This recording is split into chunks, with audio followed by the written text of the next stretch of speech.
बिस्मिल्लाहिर्रहमानिर्रहीम। अस्सलाम वालेकुम दोस्तों, मेरी ये वाली जो वीडियो है ये एक्यूट साइनोसाइटिस के बारे में तफसीली वीडियो है।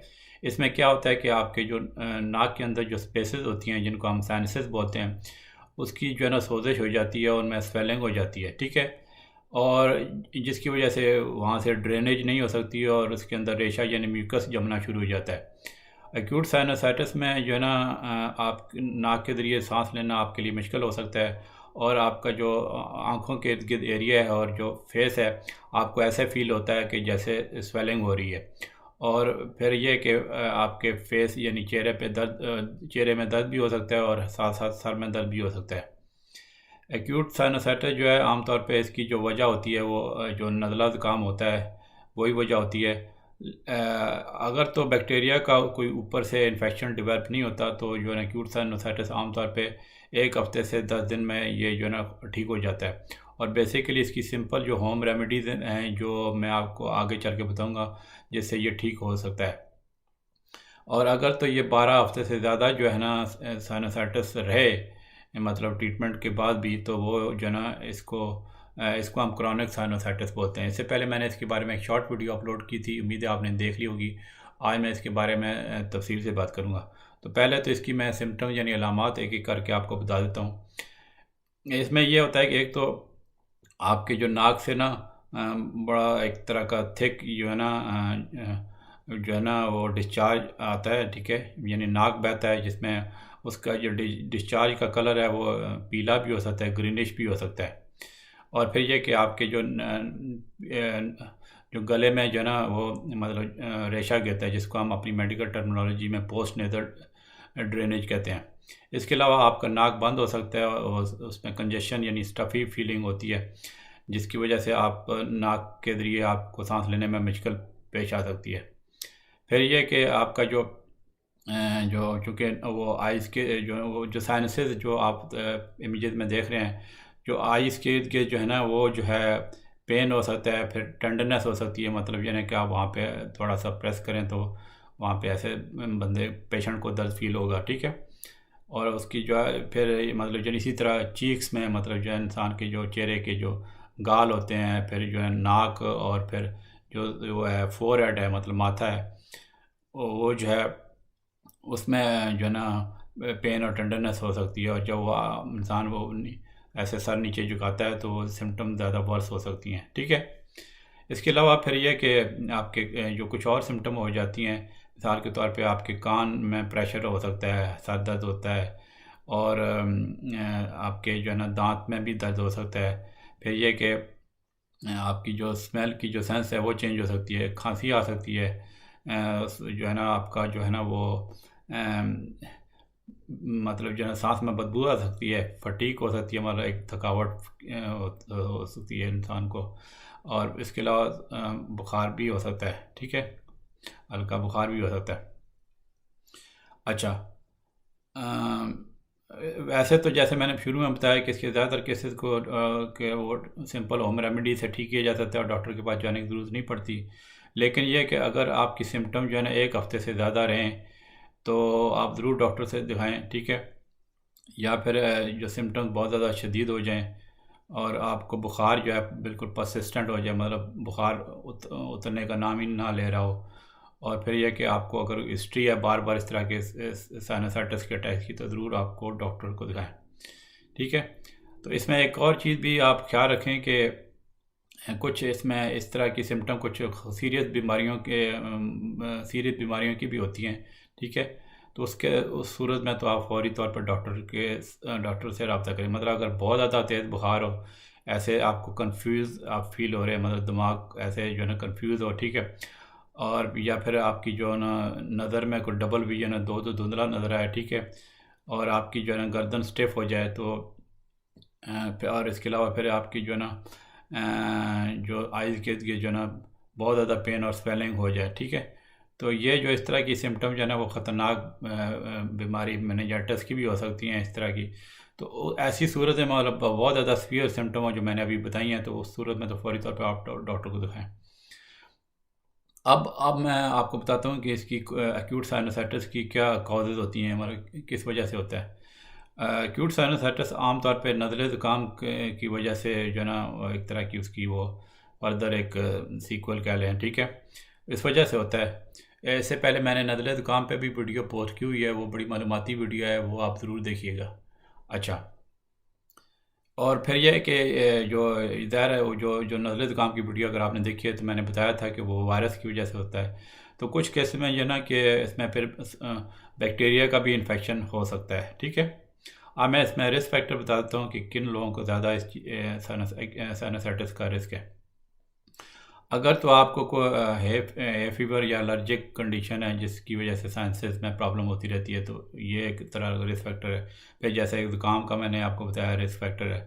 फिर ये कि आपकी कोई नेज़ल पैसेज में अबनॉर्मलिटी हो, जैसे आपका जो नाक का जो अंदर सेप्टम होता है वो अगर टेढ़ा हो, जिसको हम अपनी मेडिकल टर्मिनोलॉजी में डेविएटेड नेज़ल सेप्टम यानी डीएनएस कहते हैं, या फिर नाक के अंदर कोई पॉलिस वगैरह ट्यूमर्स हों, ठीक है। फिर यह कि आप कोई मेडिकल कंडीशन हो, मिसाल के तौर पे सिस्टिक फाइब्रोसिस या ऐसा कोई इम्यून सिस्टम डिसऑर्डर हो जैसे HIV एड्स का है, या आप सिगरेट पीते हों, ठीक है, या सिगरेट से बार बार एक्सपोज होते हैं। मतलब मिसाल के तौर पे आपके घर में बंदा कोई सिगरेट पीता है तो उसकी वजह से आप पे असर वो स्मोकिंग के नेगेटिव असरात हो सकते हैं, जिसको हम सेकेंड हैंड स्मोक कहते हैं। तो ये तो कॉज होगी। अब मैं इसकी कॉम्प्लिकेशन बता देता हूँ। इसकी कॉम्प्लिकेशन इतनी कॉमन नहीं है, और मतलब सीरियस जो कॉम्प्लिकेशन है वो बहुत रेयर चांस है कि ऐसे सीरियस आगे कॉम्प्लिकेशन हो जाएं।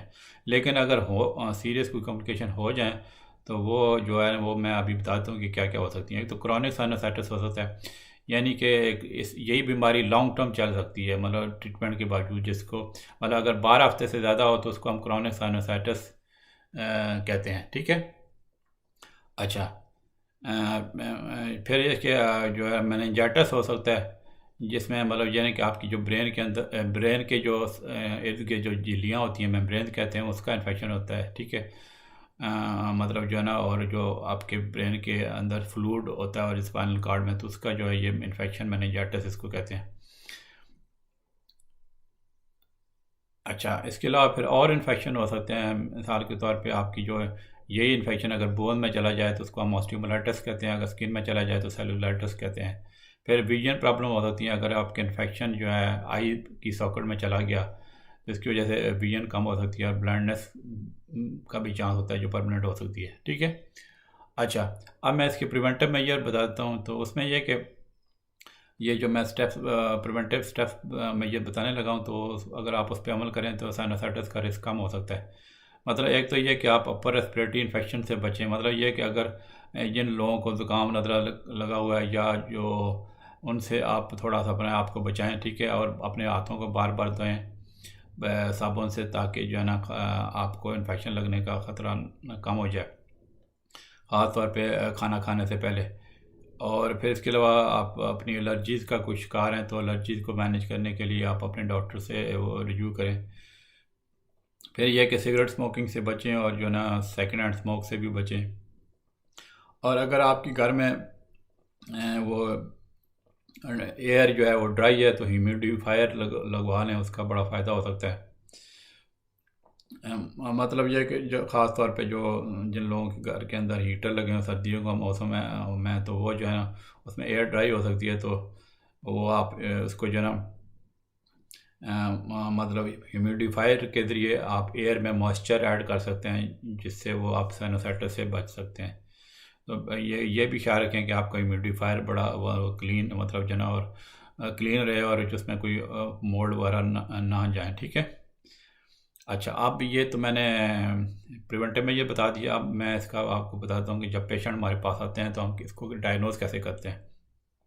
उसकी ज़ाहिर हम प्रॉपर हिस्ट्री लेते हैं, फिर जनरल फिजिकल एग्जामिनेशन करते हैं, हमारा फेस में, नोज़ में, और नोज़ के साथ वो टेंडरनेस हो सकती है, ठीक है। इसके अलावा फिर ये है कि थोड़ा सा अगर शक हो डायग्नोज में तो और टेस्ट करवा सकते हैं, जैसे नेज़ल एंडोस्कोपी कर सकते हैं, ठीक है। इसके अलावा फिर ये कि जो है वैसे तो ज़रूरत नहीं होती, लेकिन अगर कॉम्प्लिकेटेड केसेस में जो है ना अगर बहुत ज़्यादा मतलब प्रॉब्लम हो रही हो तो कि इन्फेक्शन मतलब ज़्यादा हो तो फिर CT स्कैन का एडवाइस कर सकते हैं। फिर नेज़ल और साइनस सैंपल ले सकते हैं, कि वैसे लैब टेस्ट इसके कुछ ख़ास ज़रूरी नहीं है, लेकिन ये कि अगर ट्रीटमेंट से रिस्पॉन्ड ना करे या कंडीशन वर्स हो जाए तो फिर टिश्यू सैंपल यानी कल्चर ले सकते हैं आपकी नोज़ और साइनसेस से, ठीक है, ताकि काज को फाइंड आउट करें। इसके अलावा फिर जिन लोगों को एलर्जी का शिकार है उनकी एलर्जी टेस्टिंग करवा सकते हैं। अच्छा, अब आ जाते हैं कि इसकी हम ट्रीटमेंट कैसे करते हैं। तो इसमें तो ये कि जो ज़्यादातर केसेस तो खुद ठीक हो जाते हैं, सेल्फ़ केयर जो टेक्निक्स होती हैं उससे ही ठीक हो जाते हैं, जिसमें मैं आपको बता देता हूँ जो सिम्पटम को रिलीव करने वाली जो चीज़ें होती हैं, उसमें यह कि आप सेलाइन नेज़ल स्प्रे का यूज़ कर सकते हैं कि आपके मतलब नोज़ में जब वो नेज़ल स्प्रे जाएगा कई दफ़ा दिन में, मतलब आपका जो एक तरह का अपने नेज़ल पैसेजेस को रिंस करना है, तो उससे ये आपकी ये इम्प्रूवमेंट हो सकती है।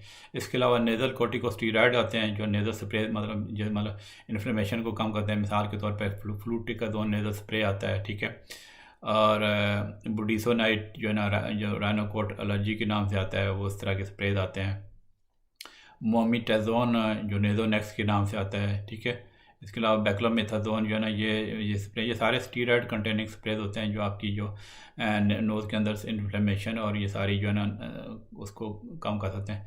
इसके अलावा डीकंजेस्टेंट का यूज़ आप कर सकते हैं, लेकिन ये इनका ज़्यादा से ज़्यादा इस्तेमाल जो है ना वो डिस्करेज ही करना चाहिए। चंद दिन तक आप इस्तेमाल कर सकते हैं, ठीक है। ये ओवर द काउंटर काफ़ी अवेलेबल हैं, क्योंकि अगर इनका ख्याल रखें कि ज़्यादा इस्तेमाल करेंगे तो रीबाउंड कंजेशन मतलब सीवियर कंजेशन हो सकती है, ठीक है।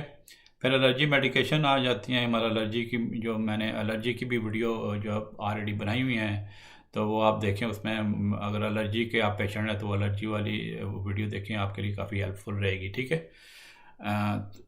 यानी कि एलर्जी का अगर आप पेशेंट तो एलर्जी की मेडिसिन यूज़ करें। फिर अगर आपको थोड़ा बहुत पेन हो रहा है तो फिर आप पेन किलर में जैसे पैरासिटामोल, आइबुप्रोफेन वगैरह यूज़ कर सकते हैं। अच्छा, अब आ जाते हैं कि अक्सर ख़ास तौर पे हमारे एशियन कंट्रीज़ में डॉक्टर फटाफट एंटीबायोटिक्स रिकमेंड करते हैं, तो ये ऐसे सूरत में नहीं फटाफट एंटीबायोटिक्स नहीं करनी चाहिए, क्योंकि ये जो बेसिकली ये ज़्यादातर केसेस में वायरल इन्फेक्शन होता है, ठीक है। अगर इवन बैक्टीरिया की वजह से एक्यूट साइनोसाइटिस हो जाए तो फिर भी ये ट्रीटमेंट के बगैर क्लियर हो सकता है। मतलब डॉक्टर अगर वेट एंड वॉच पॉलिसी रखें, ठीक है। मतलब ये कि अगर कंडीशन वर्स ना हो तो ये बैक्टीरिया का इवन साइनोसाइटिस हो तो तभी ठीक हो सकता है। तो वर्स होने की सूरत में ज़ाहिर है अगर परसिस्टेंट या प्रोग्रेसिव सिम्टम हो रही हैं तो फिर डॉक्टर आपको प्रिस्क्राइब कर सकते हैं एंटीबायोटिक का। तो इसमें ये ख्याल रखें कि जब डॉक्टर ने अगर आपको एंटीबायोटिक प्रिस्क्राइब कर दिया है तो उसकी जो है ना वो पूरा कोर्स लें। मतलब ये ना हो कि आप 1-2 दिन एंटीबायोटिक लें और जो है ना वो आप सिम्टम इम्प्रूव कर रही हैं तो छोड़ दें, क्योंकि फिर ऐसी सूरत में दोबारा आपको इन्फेक्शन का चांस हो सकता है, ठीक है। मतलब ये है कि कहने का है कि अवल तो एंटीबायोटिक स्टार्ट ये नहीं करनी चाहिए छोटे मोटे केसेस में, लेकिन अगर स्टार्ट कर दी जाए तो फिर इसका पूरा कोर्स लें। फिर यह कि इम्यूनोथेरेपी का रोल आ सकता है। मतलब अगर आपको एलर्जी की प्रॉब्लम है जिसकी वजह से साइनोसाइटिस हो रहा है तो एलर्जी शॉट्स जो मतलब मैंने एलर्जी वाली वीडियो में बताया है जिसको इम्यूनोथेरेपी कहते हैं, वो आपको जो ना वो आपकी सिम्टम्स को इम्प्रूव कर सकते हैं। अब मैं कुछ life style and home remedy बताता हूँ। फिर पहले तो ये कि आप रेस्ट करें, ठीक है, ताकि आपको बॉडी सही तरह इन्फेक्शन को फाइट करे और स्पीडी रिकवरी हो जाए। फिर यह कि आप अब फ्लूइड ज़्यादा लें, ठीक है।